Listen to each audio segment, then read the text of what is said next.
প্রথমবার মামা শ্বশুরের বাড়ি গেলাম, তাও আবার বরকে ছাড়া। সঙ্গে ছিল দিদা এবং মা, আর ছিল শুভঙ্করদা। তো চারজনে মিলে যাচ্ছিলাম, আর গিয়েই ওখানে প্রথমেই দিয়ে দিয়েছিল এক প্লেট লুচি, তার সঙ্গে তরকারি আর মিষ্টি। আর এই যে পুচকুটা দেখছো, এটা একটা দাদার মেয়ে। তো খুব কিউট ছিল ও। আর আমি একটুখানি খেয়ে নিয়েছিলাম, যেহেতু গেছিলাম দুপুরে, তাই আর লুচিটা খেলাম না বেশি করে, কারণ ভাত খেতে পারবো না তাই। লুচি খেয়ে উঠতে না উঠতেই বসে গেছিলাম লাঞ্চে। আর লাঞ্চে ছিল ডাল, তার সঙ্গে ছেচকি, কুমড়োর ঘন্ট, আলু ভাজা, সাদা ভাত, আর তার সঙ্গে ছিল 3 রকমের মাছ। 2 রকমের মাছ বাড়িতে হয়েছিল, আর একটা ভোগে দিয়েছিল।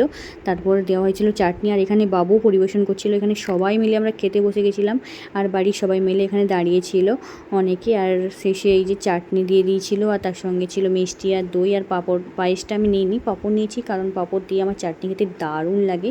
আর এগুলো সবই ছিল মানে শীতলা মায়ের ভোগের প্রসাদ, আর তার সঙ্গে বাড়ির থেকেও কিছু রান্নাবান্না হয়েছিল, সেগুলোই আর কি খাওয়ার জন্যই গেছিলাম। কিন্তু বর যায়নি, তাই একটু আফসোস ছিল। তো খাওয়া দাওয়া করে আমরা সোজা চলে এলাম বাড়ি। আচ্ছা, ভিডিওটা যদি ভালো লাগে তো অবশ্যই লাইক করে দিও। টাটা।